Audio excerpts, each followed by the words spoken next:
This is section 11.1 in the green algebra book. Alright, so if I have the equation x squared, what would be the square root? Most would say the square root would be x. So if that's the case, I'm going to use that equation. X squared, the square root of x squared is equal to x, because x times x equals x squared. So the root would have to be x. If I substitute 3 in for x, that would mean I would have to substitute 3 in for both equations. Let's see if this works. 3 squared is equal to 9, and I take the square root of 9, and I get that's equal to 3. And so this is a true statement. It works. Let's try the same equation with the number negative 3. X squared is equal to x. Substitute our x for negative 3. Now, as I'm substituting in, the square root of negative 3 to the second power simplifies to 9.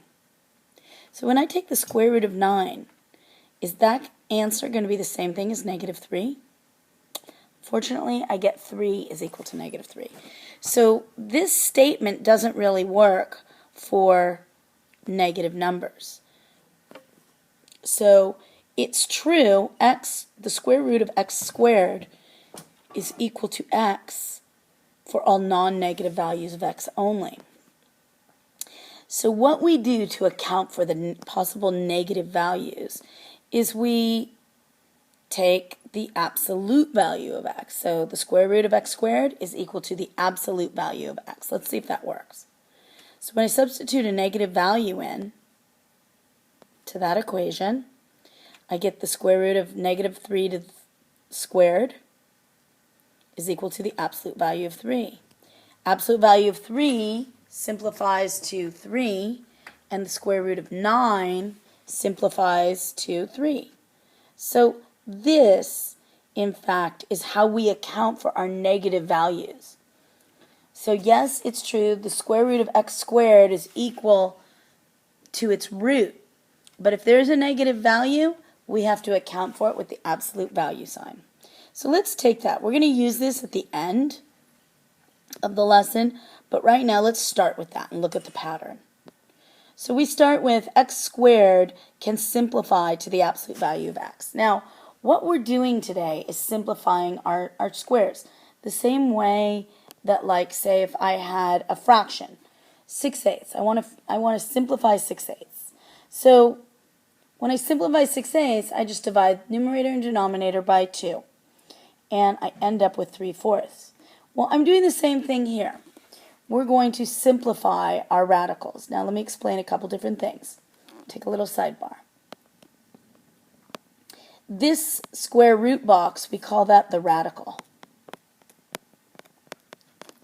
And the number inside is called the radicand. Okay? The number inside the box is called the radicand.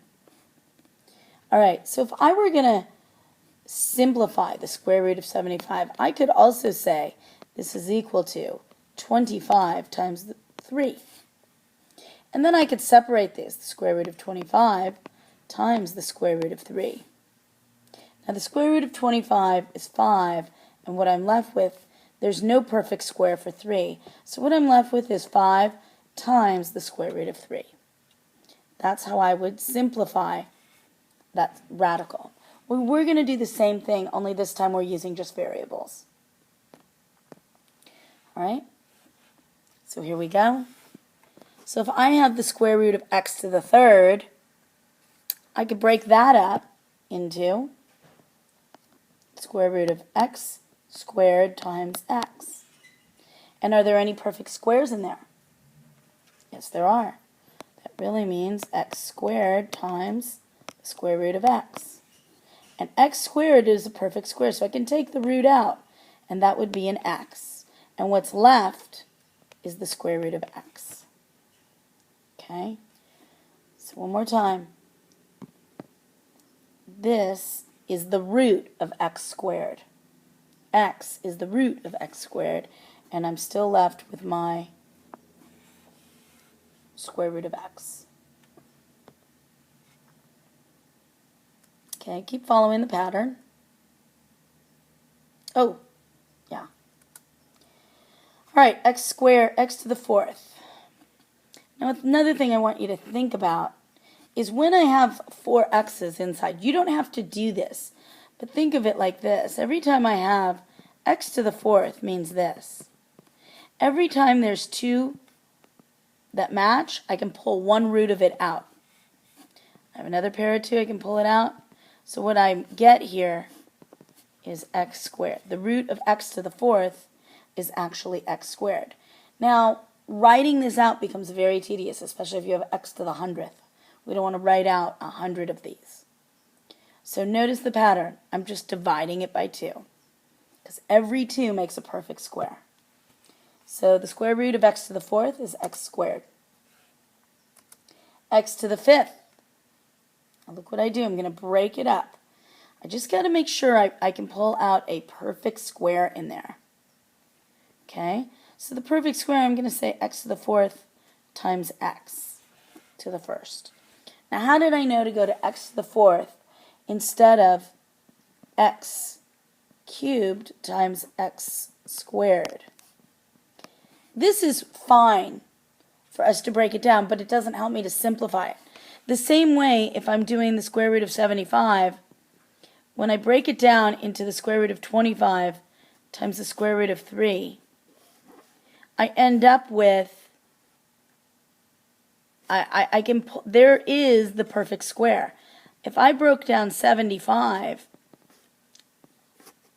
to 15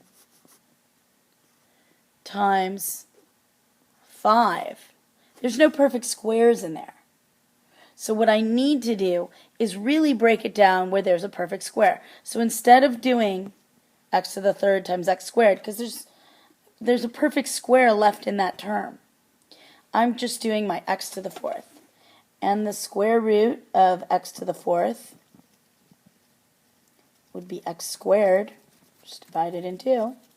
And then I'm left with,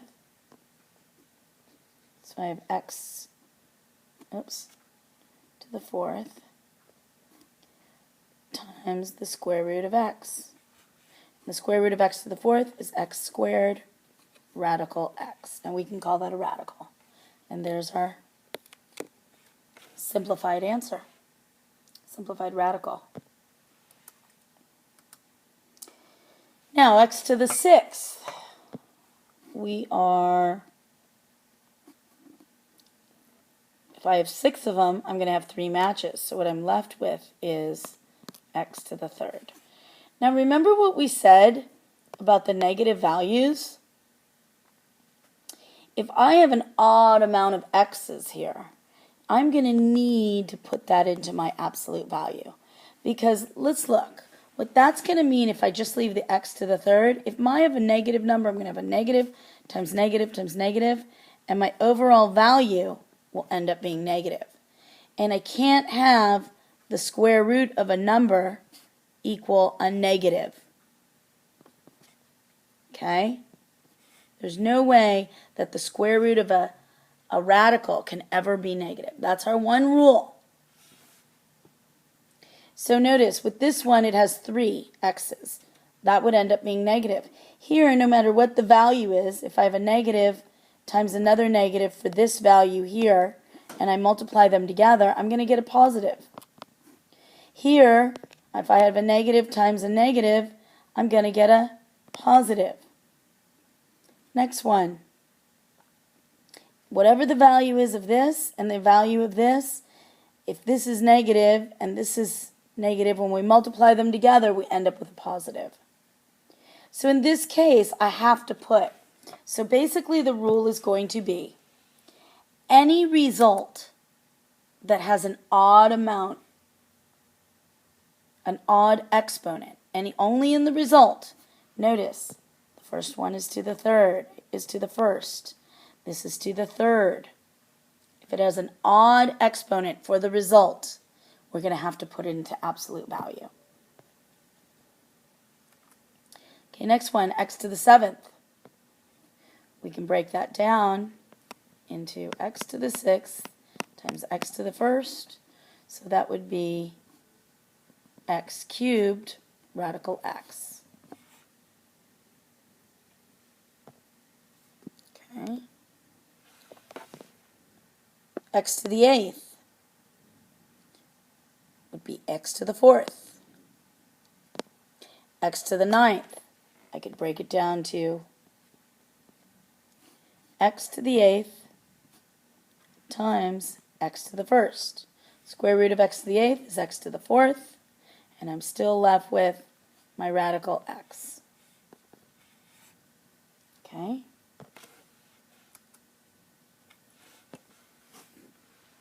X to the 10th. Now think about it. The quick shortcut is just divided in half, so I'm left with 5 x's. X to the 5th. Since it's an odd result, I have to put it in absolute value. The absolute value of x to the 5th. Next one, x to the 11th. I'd break it down into x to the 10th times x. The square root of x to the 10th is x to the 5th times x. X to the 12th, square root is x to the 6th. X to the 13th is the square root of x to the 12th times the square root of x. The square root of x to the 12th is x to the 6th times radical x. All right, now pause the recording and you try the next few, finish them up. Now check your work. X to the 14th would be the absolute value of x to the 7th. X to the 15th would be x to the 7th radical x. Square root of x to the 16th would be x to the 8th. Square root of radical x to the 17th will be x to the 16th times x to the 8th times radical x. X to the 18th will be the absolute value of x to the 9th. Remember, anything with an odd amount by itself will need to be in the absolute value. X to the 19th will be x to the 9th radical x. X to the 20th will be x to the 10th. X to the 21st will be x to the 10th radical x. The absolute value of x to the 11th. Radical x to the 23rd will be x to the 11th radical x. X to the 24th will be x to the 12th. X to the 25th will be x to the 12th radical x. So we can really figure out what any number is. X to the 50th, the square root would be x to the 25th. Since it's a negative result, we have to put it in absolute value. X to the 84th will be square root of x to the 42nd. I'm sorry, the root will be x to the 42nd. X to the 101st, I have to break that down to x to the 100th times the radical of x. Sorry, radical x to the 100th times radical x. And x to the 100th power breaks down to x to the 50th radical x. X to the 103rd, pause it, and why don't you do the next three on your own. Now check your work. X to the 51st times radical x.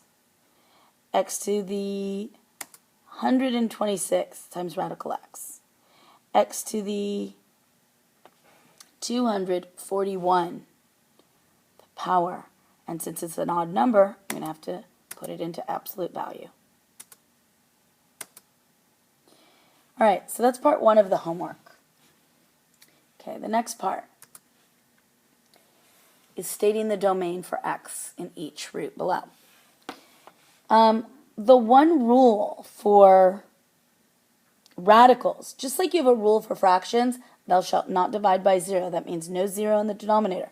For radicals, you're going to end up, the big rule is you can't have a square root of a negative. You can't have x be equal to negative 5. there's no number times itself, or better yet, let's say -4. No number times itself that will result in a negative. Because when you take the, when you take the square root of x, a number times a number would never result in a negative. So it would, any number, a negative times a negative would be a positive. Positive times a positive. So any number times itself will always be positive. So the one big rule here is that we can never have a negative in the radical. So in this case, what that's stating is that x can be any real number.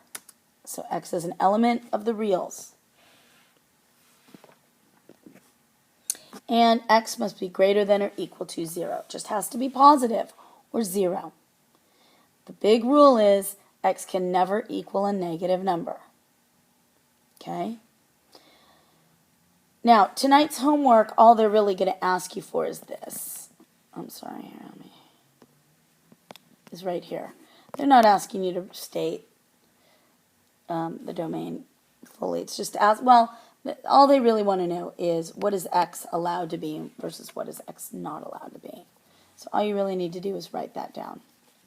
The way the question is worded here, it says state the domain. So we have to say x can be any real number or x can be greater than 0. So again, remember, whatever's in the radical, the radicand, must always be equal to 0 or greater. So that's what I'm going to do. Every time I have a chunk inside of the radical, I'm going to always take it and make it greater than or equal to 0. That's always going to be greater than or equal to 0. That way. And then I just solve for my x. So subtract 4. X is equal to, x is greater than or equal to -4. So in this case, x can be -4, x can be -3, -2, 0, 1, 2, 3, any number bigger than -4. If x were -4, that would result in the square root of 0.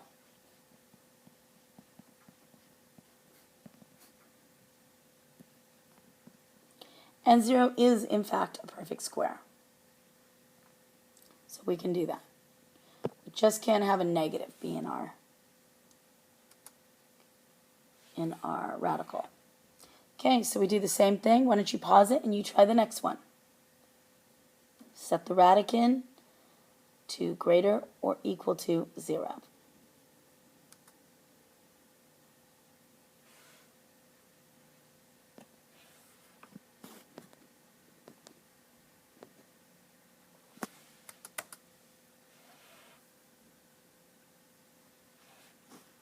Okay, now check your work. Okay, I have to set equal to greater than or equal to 0. I add 5, and so x can be greater than or equal to 5. And x is an element of the reals. X is such that x is an element of the reals, and x is greater than or equal to 5.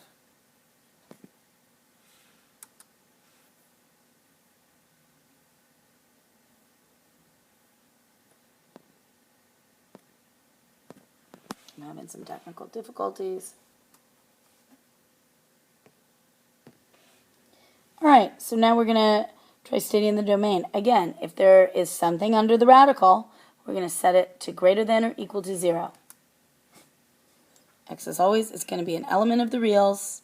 If it's a radical, divide both sides by 2, and we are left with x must be greater than or equal to 0. Try it again, only this time we're going to set it, it's a two-step equation. So we set it to greater than or equal to 0, add 1 to both sides, divide both sides by 5, and we are left with x is greater than or equal to 1/5. So x is an element of the reals, and x is greater than or equal to 1/5. So that's what x is allowed to be. I'm going to skip this for a minute. If you want to pause it and try evaluating this would be, I didn't really teach this in class or use this, but this would be great help for when you get to your quadratic formula, just refreshing you with order of operations. Check your work if you wanted to do it.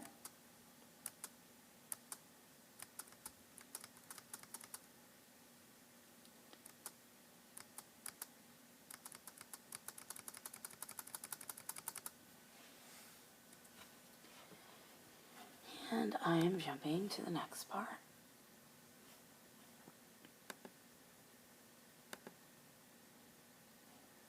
Okay. So, if I'm taking the root of a trinomial, we said that x squared, the square root of x squared is equal to x, but we have to take the absolute value when I'm left with only one number there. So, when I take the square root of this binomial, I'm left with only one binomial. So I have to take the absolute value. So let's try it.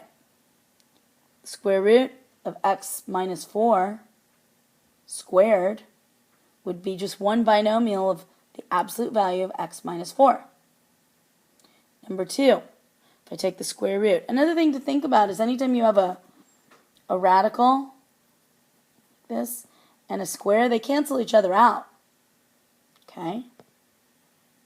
So now we're doing radical 2x, the absolute value of radical 2x plus 3. Now, pause the recording and do number 3. Now check your work. Radical y, the absolute value of y minus 5. Sometimes you may need to factor. Number 4 is x minus 3, times x minus 3. And then I take the absolute value and I end up with the absolute value of x minus 3. Number 5, you can pause it if you want to do it on your own. Now check your work. I start with factoring it to x plus 5, m plus 5. Take the radical, take the square root, and I'm left with the absolute value of m plus 5.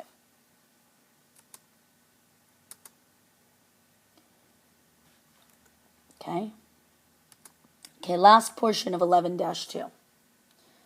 So far, when solving quadratic equations, you've only been using the zero product property. Well, here's your second method, using the square root method. So when I'm given x squared is equal to 9, I can do anything to an equation as long as I do it to all parts of the equation. So I'm going to take, once my quadratic is isolated, x squared is all by itself, I'm going to take the square root of each side. Okay, now I'm going to, if I take the square root of each side, then I'm going to take the square root of, okay, now wait, let's take a step back. Remember earlier in the discussion, we said that the square root of x squared was equal to the absolute value of x. Well, I'm going to do that same thing, only I'm writing it right below. The square root of x squared is equal to the absolute value of x. And the square root of 9 is equal to 3. Now, to lose that absolute value sign, I have to consider my negative and positive values. And that's how I end up with x is equal to positive 3 or minus 3. It's much easier to write it plus or minus 3 versus x equals 3 or x equals negative 3. This means exactly the same thing. So we now write x equals plus or minus 3. Two solutions. If you are to write only one of your solutions down, plus 3, I would give you 1 point off because the answer is actually plus 3 and minus 3. All right, so now let's try one more together. We're going to square root both sides. Square root of x squared is the absolute value of x. Square root of 36 is 6. X is equal to plus or minus 6. Now pause the recording and do number 2. Now check your work. Don't be rude, just root it. Both sides of the equation. Absolute value of n is equal to 13. So n is equal to plus or minus 13. Of course, our equations are going to get a little bit more difficult. Don't be rude, just root it. Root both sides. And now, absolute value of y is equal to, we can't simplify radical 7 anymore. It can't be simplified. So we leave it in radical form because it's far more accurate in the radical than if we estimate it. So then I say y is equal to plus or minus radical 7. Okay, number 4. Before we can even use the square root property, we have to get the square by itself. So add 6 to both sides. I'm left with m squared is equal to 13. Don't be rude, just root it. Absolute value of m is equal to radical 13. M is equal to plus or minus 13.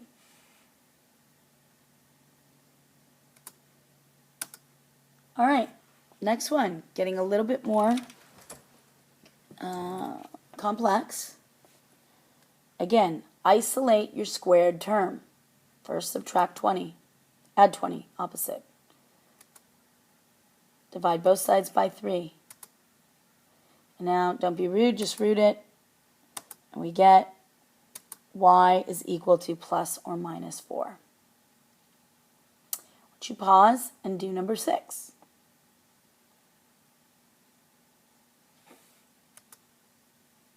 All right, now check your work.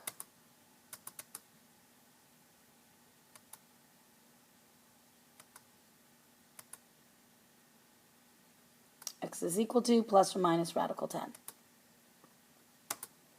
This is an important one. Don't skip over this one. 2y squared plus 30. Subtract 30. Divide both sides by 2. Okay, now, don't be rude, just root it. Look what happens. Square root of y squared is equal to radical negative 7. This is never allowed. So what do we say? No real solution. Can't take the square root of a negative. Okay? Pause the next one. Pause it and try the next one. Now check your work. X is equal to plus or minus radical 5. And yes, you need to do all these steps. All right, now, one last kind of problem. My quadratic is all alone. It's a binomial. Happens to be, quadratic because it's squared. So don't be rude, just root it. Take the square root. And my quadratic is alone. That's why it's a binomial that's by itself. Binomial that's squared. So when I do this, I'm left with the absolute value of y plus 1 equals 4. Okay? Now, to lose the absolute value sign, I have to add the plus or minus to the 4. Now, to get the y alone, I have to subtract 1 from both sides.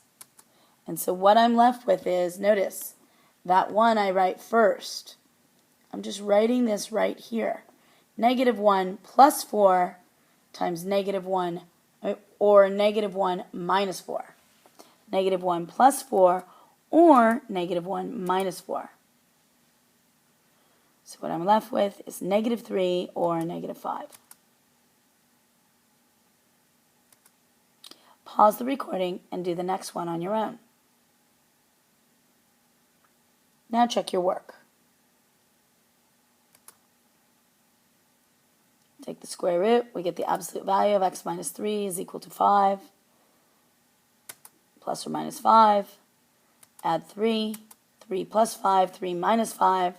We get 8 or negative 2.